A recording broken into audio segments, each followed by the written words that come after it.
és el dipòsit de l'Oliva, que permetia temps enrere que l'aigua arribés a la part més alta de la ciutat.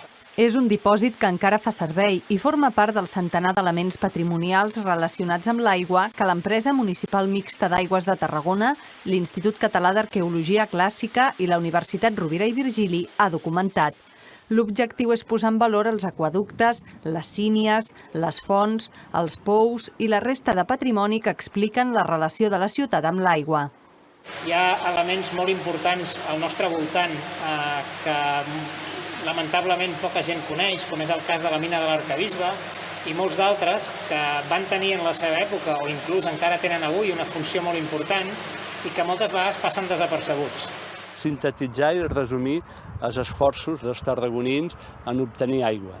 Ha estat una batalla de molts segles, de vegades exitosa, de vegades fracàs, on podem trobar des de les primeres cisternes d'època republicana recollint aigua de pluja fins als esforços que van representar els aqüeductes romans, la mina de l'Arquebisbe i els actuals sistemes moderns i contemporanis de subministrament d'aigua. Hi ha elements no només de Tarragona, sinó també de la Canonja, els Pallaresos i el Catllar. Amb el catàleg fet, que es pot consultar online, el pròxim pas serà decidir en quins elements s'intervé per a la seva conservació i aproximació a la ciutadania.